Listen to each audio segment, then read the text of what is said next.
Welcome to A1TV, the Mark Show on a Thursday night, and another guest, another part of my childhood, which I thought I'd want to tap into, and some of the people I've known in life that have gone on to do really great things in community. And one of those people is the man you're looking at right at the moment, Glenn Clements. Clemo, welcome to the show. G'day, Stoney. How are you? Hello, podcast watchers, I suppose they call them. I don't know what they call them. Yeah, well, you can watch them podcast watchers or consumers, whatever, Clemo. But Clemo, it's your story that I want to talk about, because I look through my phone, I look at people that I've got stories of childhood, and I've known you for a long time through football and for Aussie Rules, and I've looked at your career and how it's evolved over the years, and I've been absolutely fascinated, Clemo, by what your story is and how it's unfolded. So tell me about your beginnings in Glenroy and what Glenroy meant to you, Clemo. Mum and Dad were lucky enough to buy in the A&A estate in Glenroy, and the A&A estate was owned by Ansett National Airlines. They owned some property. If you worked at Ansett, you were able to buy a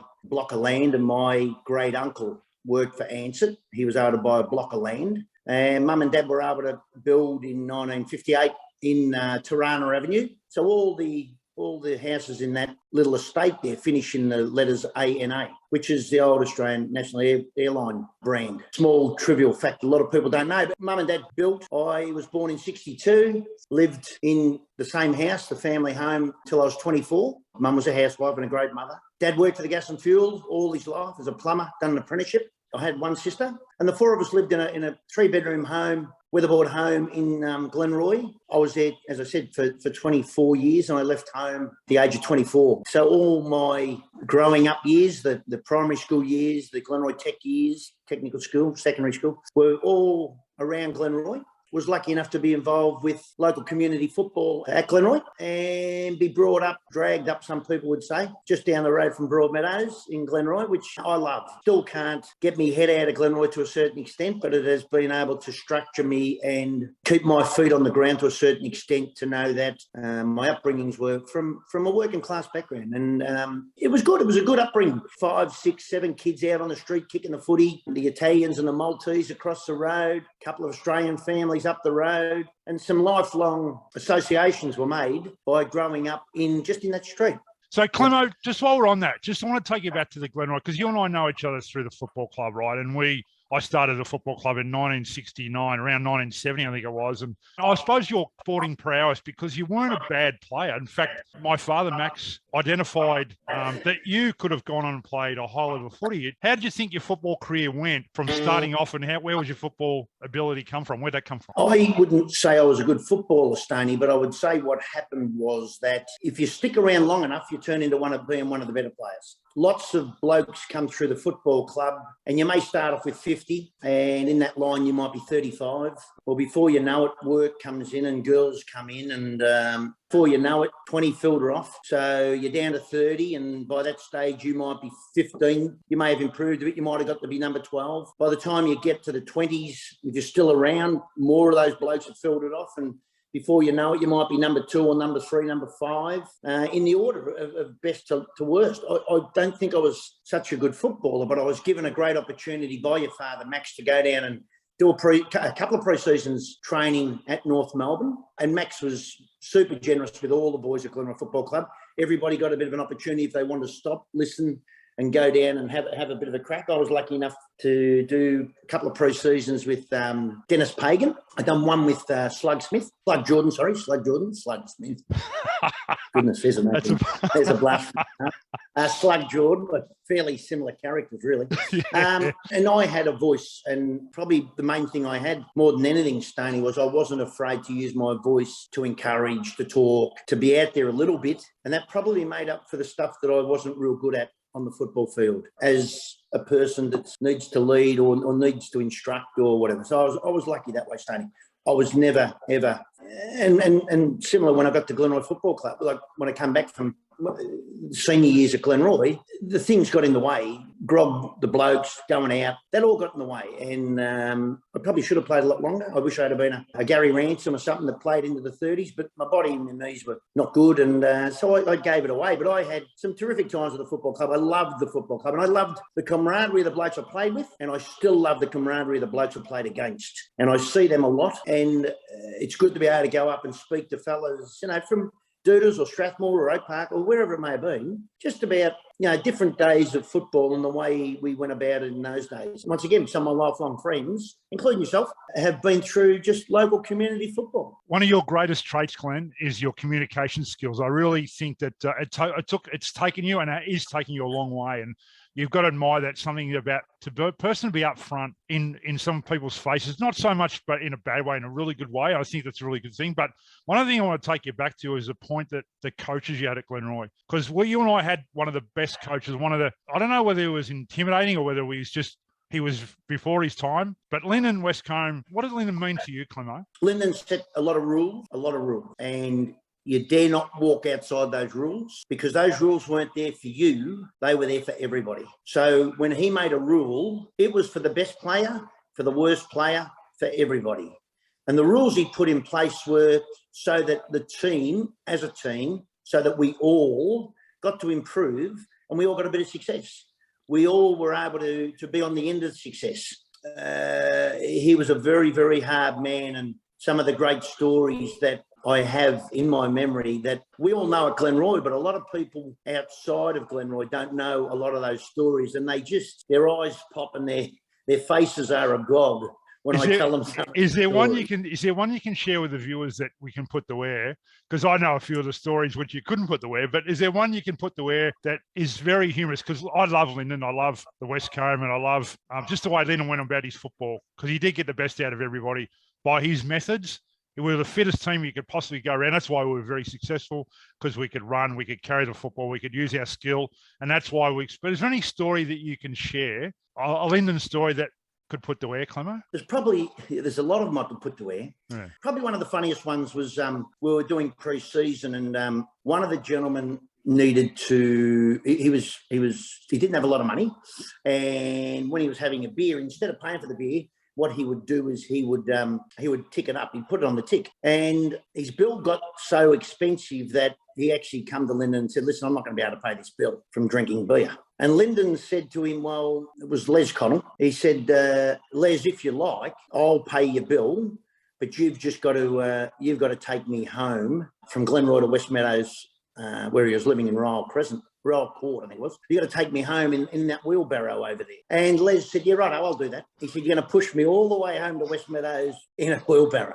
He said, yeah, I'll do that. So Lyndon paid the bill out of his pocket, went the money. We were sitting having a few beers on the Thursday night, and Lyndon said, go on, Les, you've got to push me home. Lyndon hopped in the wheelbarrow. As he's just about to get going, Lyndon said, hang on, Les, I always have a couple of beers on the way home. Get me half a dozen stubbies. So they grabbed half a dozen stubbies out of the fridge, and Lyndon hopped in the wheelbarrow. And as they went to leave the rooms, Lyndon said, I always take Freddie Stevens home on a Thursday night, Les. Fred, hop in. So Fred had to hop into the wheelbarrow, and off they went up Glenroy Road, Les pushing the wheelbarrow. On the way, they got up to the Glenroy shops incredibly, which is a long, long way in a wheelbarrow. 2 blokes and half a dozen stubbies and a mass of blokes following them. Lyndon said, stop here. We always get a pizza at John and Mario's Pizza. So they stopped and got a pizza, ate the pizza. By this time, Les is absolutely saturated with sweat. And Lyndon looked at him and said, no, that'll do, Les. You've done your penance. There was about 30 blokes following the wheelbarrow up Glenroy Road. It was quite funny, as you'd imagine. But Lyndon just took his hat off to Les that Les wasn't going to give up. Les said, no, I'll take you all the way up Passenger Road. I'll take you all the way through to West Meadows. No, I'm not going to give up. I owe. And that's what Lyndon done. Lyndon gathered people around that would work for him and do work for him and work hard for him. He didn't have to push him any further, but it was quite funny. But I have many, many great stories about Lyndon, some violent, some humorous, some very, very different to what, people. He was a good bloke, and he's still he's always meant to be a good bloke. And he's always had the football club and his family and the Glenroy family at heart, always. Absolutely, Clemo. And that's a great way. And you could actually write a book about that era of the 80s with the football club and Lyndon and his coaching methods, because he was before his time. Our fitness levels were incredible. The reason why we won flags is because we're too fit for we ran the other sides off their legs, but we had some ability. And that's the thing I meant to say to you when you first started, is it didn't matter whether you had limited ability or the best ability. He actually created a team environment where we all could play very good football in an environment. But I want to talk to you about your business, Clement, because when I first knew you, you're working on building sites, right? And as a plasterer, I think it was, How does a plasterer go from a plasterer to a merchandiser? How did Sports Moves, how'd you go from where you were to Sports Moves, Clement? Tell us about that journey. Yeah, so what happened, I'm a pattern maker by trade. So a pattern maker makes the head for a car out of timber and it gets pushed into sand and they pour molten metal in there. But I'm a pattern maker by trade. I finished up as a pattern maker the day I finished my apprenticeship. I didn't enjoy it too much. Had to work within thousandths of an inch. That's not me. They finished me up. I went and worked on building sites for Graham McElwain, Trimline Ceilings. I was lucky enough to get an opportunity with Graham and he was terrific to me. He wasn't a good boss. He was the best bloke you'd ever have a drink with in a pub, but he was a shocking boss. He was terrible, but that's what bosses are. And they're there to make sure that the work gets done and they make money. Graham was one of the best blokes you'd ever meet in your life. As a boss, not a good boss. I was lucky enough to go on a building site and basically that my trade skills work hand in hand with doing suspended ceilings, plasterboard petition work, general carpentry on building sites. I was getting good money on building sites, and the building sites and the union mentality is one of the things that I owe lots and lots of my life to. I was lucky enough to make some pretty good money working on building sites. I soon learnt that to live the life that I wanted to live, to be material, which I'm very material. I like 1,000 thread count sheets and I like going on holidays and I like being able to go out and have a little bit extra money. I soon learnt that to do that, I would need to do more than one job. And there was hours left in the day to be able to work. So what I done was, first of all, and I've done lots and lots of jobs, Tony, some that people would know about, some wouldn't. I was lucky enough to get into a partnership with a few fellas, the blokes that used to run the Pascoval Hotel, and Phil Palladino. And we used to walk the tram track, the light rail, cleaning up rubbish on Friday nights, Saturday mornings. We had our own rounds, picking up the rubbish off the light rail one, to help the community not have McDonald's wrappers all over the place because they were in abundance, but to pay some bills. I had a young family, young daughter. Phil had 2 young daughters, and so we worked together. We worked on, we had a rubbish round working in the Housing Commission houses for Steve Fawkes, cleaning up houses in the Housing Commission house. And we done that for about 5 years, and that was good. The money was good, but it was hard work, really hard work. And dirty, rain, you're working, mowing gardens. If it rains, you got to keep working. I soon worked out that I had to do something else. And a close friend of mine at the time, Graham Pearson, had an idea about doing some magnetic football coaches boards. We made up some football magnetic coaches boards and we're taking around to football clubs. And as we're going around to the football clubs, they were saying, no, we want baseball caps, or we want jackets, or we want T-shirts, or we want merchandise for the club. I'd done some merchandise for the Glenroy Football Club and I thought, well, that can't be that too hard. So what we done then was we merged a merchandise company into those football coaches boards. We soon weaned off the coaches boards because we made them too good, actually, Stanley. We made them that well that they wouldn't break or deteriorate. And so once you sell a football coaches board to someone, they only need one. And then I was able to then move into apparel, corporate merchandise. Through that, Graham and I separated as businesses. He went on by himself as his own entity, and I took over the entity of Sports Moves, and I've been able to do fairly well with that. I kept working on building sites up until about 12 years ago. I'd come home from work and I'd start doing Sports Moves, run around and go and see customers and clients and so forth. And I was also lucky enough to pick up a license to sell lawn bowls clothing. So within the lawn bowls community, to sell lawn bowls clothing to any bowls club, lawn bowls club, you need a license. And I was actually lucky enough through connections that I've got to pick up one of those licenses. And people ask, how does that work? It's fairly similar to selling Collingwood football jumpers. You can't just go and buy 1,000 Collingwood football jumpers, bring them in and start selling them to the community because the AFL own the rights to that property. Bowls Australia own the licensing to lawn bowls, and I've had a fruitful and a terrific relationship with Bowls Australia. And so I have another company called Bowls Wear Australia, and I sell lawn bowls clothing throughout Australia. It's good, Stoney. It pays the bills and it saves you getting up at 5:30 in the morning to be yelled at by a boss on a building site, on a freezing cold building site with dust and dirt and shit everywhere, whilst you're putting screws and nails in your hands. Do you sell through Australia, Clement, or is it just Victoria, or is it Melbourne? No, Australia-wide. Australia-wide. Now, is Bowls your biggest client now? Is that where most of your work lies, in bowling stuff? They're both similar in the way of how much revenue comes through the two businesses, Stoney. They basically work off each other. They're fairly similar. And is the key to your success hard work? Is that You mentioned before about doing a lot of jobs, but it's hard work, isn't it? Just keep working, and you'll find a niche. I remember when I was at technical school, a gentleman, the art teacher, Mr. White, Norman White, his name was, said to me, you should be in sales, but you won't go into sales because you think you're too smart for yourself. And it wasn't until I started Sports Moves, and Sports Moves been going for 27 years now. Wow. But it's only 12 years I've been doing it full time. Yeah. And even though I was working on a building site, I should have bit the bullet earlier. But you get within inside that comfort zone and the security blanket wrapped around you of a building site where you've got some nice money coming in one side. Yeah. And you just wonder whether you're going to make it or you're not going to make it. But there come a day about 12 years ago where Graham Pearson said to me, well, I've got no more work for you. And I said, okay, well, now's the time that I actually need to stand up here. And if Brittany and Vicky and I starve to death, well, then that's my fault. And when your back's against the wall like that, and it doesn't matter who you are, you will never, ever let your child or your partner or yourself starve to death. You need money to eat. Vicky needs a dress. I need some meat and beer in the fridge.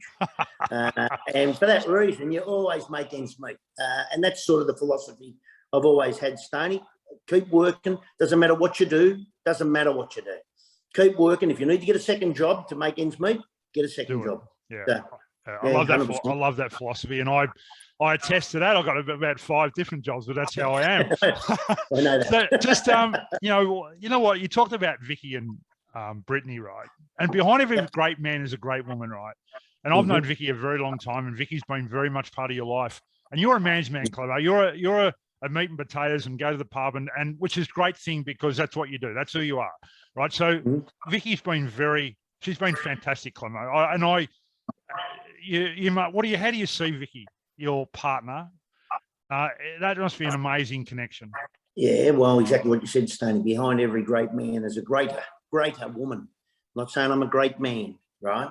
But you need a backbone. You need someone at home to keep the home fires burning. And when I'm there mowing grass or picking up rubbish or whatnot, and someone's got to be at home looking after the child. And I know this is very, very 1960s, 70s Archie Bunker stuff, right, that people don't like anymore, right? But it's horses for courses. Blokes can do the physical work and maybe generate a bit more money at physical stuff. And in those days at the 80s and 90s, that's how it was. You went and done the hard work, and you still needed someone there to make the child loved, wanted, and as stupid and silly as, and which people are going to hate, right? Someone has to cook the tea, and someone has to.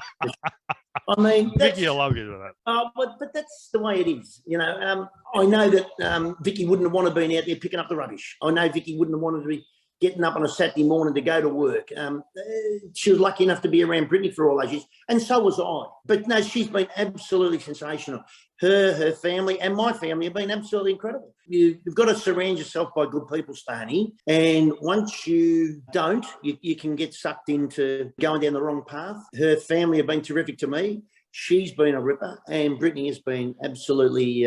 Brittany's probably the thing that changed my whole life. I was going to say, and that's a great segue, Clemo, because I'm going to talk about Brittany and what you having a daughter. What did that mean to you when you had a daughter? Because, you know, you obviously are playing football and you're training a lot. And what did Brittany mean to you as having a child of your own? Well, I was the person that never wanted to have any kids. I was the one that, no, I don't want to have kids. I'm a selfish person. No, let's just keep living life how we're living. That's just going to interrupt our good times. I was certainly never going to get married. I would never get married. And so the compromise to a certain extent was I came home one day and Vicky said, I think I'm pregnant. And incredibly, I was so surprised to myself that I was so excited and so happy at 29 years of age that something had happened that I never ever thought would happen. I didn't want. But I was so happy for both of us, for her more than anything, I think, that, it changed my whole life. You've it's you know what, the emotion's good, Clemo, because it brings me to the next point, which is going to really connect everything. You've just become a grandfather, Clemo. I've been watching pictures of you, right? And you can get emotional because that's how it is, right? And I create that. That's part of the show. What does being a grandfather mean to you, Vicky, and the family? Because it's great to see your daughter, who I met when she was this young, grow up to be a successful young woman, make you a grandfather, Clemo. That's an amazing thing. She's 30 years of age in 3 or 4 days, Brittany. Very successful in her own right and has been able to hook up with a ripper partner, which is good. Travis has been very good to her as well. People said to me, when you have a grandchild, it will change your whole life. Oh, they're better than your own children and rah, rah, rah, right? And I've heard that and heard that and heard that from plenty of people. Brittany had a little girl, London. She's now 9 months. And at the start, I was a little bit, well, I've got a grandchild. The grandchild would want to be pretty good to be better than Brittany. She's now that we've spent more and more time with her, she takes a little bit of your heart every day. Yeah. She gets better and better and better. And I have no doubt that she'll go past Brittany. No doubt she'll go past Brittany because she don't answer. She's a wonderful little girl. She doesn't cry. She gives you the emotion and the pure love that we all want from kids. The innocence is incredible. And it's just another side of life, Stoney. And so you're right. You're right. You're okay. It's just another side of life that you're not taught. There's no books to teach you how to do this, Stoney. And you're not taught you're supposed to be like this, you're supposed to be like that. And it comes as a natural thing. It's good. Which is another great segue into your community work, because not only are you a great person, Glenn, and not only are you successful as a business person and a person in general, is that your community work with the Strathmore Community Bank, an organisation that, are really active in the community of the northern suburbs, western suburbs. In fact, even Australia, the Bendigo Bank's huge, right? So you're involved in the Strathmore Community Bank. That was something extra you've got on board there? Yeah, correct. Stoney, I was lucky enough to be asked to hop on the board of the Strathmore Community Bank. The Strathmore Community Bank donate to over 300 associations, whether it be a football club, a soccer club, the Essendon Bonsai Tree Club, whether it be the Walter Eliza Foundation, the Children's Hospital. I think currently at the Children's Hospital, you'll find that we have 10 neonatal cots. And that little bank in Napier Street give back. One year we gave back just on $1 million to community. So in 1 year, I was lucky enough to get asked to hop on the board there. And it's been terrific. It's been a real eye-opener. And I was basically asked to hop on to try to help with the local sporting side of things and where some of the money was going to, that was being given to these sports clubs. Because what the bank wanted to do is they wanted the money to go to the clubs, but the money needed to go to the amenities and go to the community, not go to the centre half forward. Yeah. Not go to the players. It wasn't meant. It's not, the money's not supposed to be there for that. So I was asked to hop on board to try to help with that. And I know that when I was going to some of the clubs looked at me as if to say, well, here's the bloke from Glenroy. He's going to tell us what to do with the money. And what I had to pull a couple of them aside and say, listen, take my hat off for the Glenroy hat, put on the Strathmore Community Bank hat, and treat me as a friend who's going to come and give you some money with some rules. Yeah. And it wasn't until they understood that I was there for them, not for anyone else. I had the ability to tick off that they could have 10 cents or they could have a couple $1,000, but they needed to do the right thing by the monies. You know, there's one story, Stoney, with the Children's Hospital, Royal Children's Hospital, where we received a terrific letter from a person that was using one of the neonatal cots. And this cot wouldn't have been available if it hadn't been for this bank. And the only reason the bank can donate to the Children's Hospital is by people using the bank, by going, changing, moving your accounts to the bank and using them, you know. But we got a sensational letter from a lady who said that her father had been a president of a local football club. We wouldn't know who she was, but you may know the father. And her son had been put into this neonatal cot. And every day she walked past it, she saw Strathmore Community Bank name written on the door. And she said every day, and she lived local, she said every day I walked in, gave her extra strength that a local community bank was backing up and trying to help her every day. So, I mean, it's just something you don't want. We don't want those neonatal cots used. No. We want them sitting there with no kids in them. Yeah. But we know that's not going to be the point. And if we don't help with that and we don't do the right thing, those children can perish, and that's not what it's about. We have the ability to help, and so that's been a real eye-opener for me to hop on that bank board. It's been terrific. It's been really good. That's good. And I've always known you to put your finger in many pies, Clemo, and you've been a pioneer in a lot of different ways. And your venture recently, the Edward Abbott Tavern, is that what it's called, in Napier Street, Strathmore? Yeah, Edward Abbott Wine Bar, which I've since got out, Stoney. I've actually got out of it. Yes. Okay. So Kenneth Anderson's taken control of that by himself and doing really well. Yeah. Okay. I was lucky enough to get asked to hop in it a couple of years ago, about 2 weeks before COVID kicked in. So that was good. And so it closed down after 2 weeks. We're able to make some big changes there. And Kenneth Anderson, a terrific bloke to the Glenroy Football Club through his work with Fisher and Paykel. He's now taken it over solely. So Okay. he owns it and runs it himself and does a great job. Great job. A terrific bloke, Kenneth. So I'll leave you this one, Clements. What's your next venture? What are you looking at the moment, or you having a rest, or you haven't been a grandfather? Is what's happening? I don't know whether I've got another venture, Stoney. I'm always looking for small opportunities to do bits and pieces. Yeah. And I can't sit doing nothing. I'm a busy person and I enjoy being busy. It would be nice to slow down a little bit, but I don't think the old brain's going to let me do that. I have a goal of working till I'm 70. Yeah. And I will work till I'm 70 because idle hands, mate, you need to keep working. You need to keep doing things. You do. And if it's not for your own good, now I'm happy to work for the community, whether it be up the football club or whether it's for the bank or whatever it may be. I'm happy to just keep pottering along. And I'm able to do that with the support of Vicky too. So she's one that says to me, "Go on, get out of me hair, you drive me mad." So we help each other to a certain extent, which is good. I'll leave you last one. Glenroy Fishing Club. You've been fishing lately, Clements? The Paco Fishing Club, Stoney. Paco, Paco. Well, it dissolved as well. It dissolved earlier in the year with COVID. Fairly hard to get 26 blokes together to go away or to even run some functions. So after a period of about 28 years, I think we were going away for the Queen's birthday every year, and a lot of good stories there too, Stoney. It's dissolved, but lifelong friends have come out of that as well. Been great. Been terrific. Glenn Clements, A1TV, The Mark Show. Thanks for joining me on this week's edition, Clemo. It's been a great chat going down memory lane. And as I said, you and I with COVID, you and I will run into each other, I'm sure, pretty soon because, you know, been down the beach here at downtown Drysdale, Curlewis. Glenroy's not too far away. So, Clemo, thanks for joining me. Stoney, thanks for your friendship over the years as well, mate. Good on you. No worries at all. Cheers, mate. Seppo, thank you.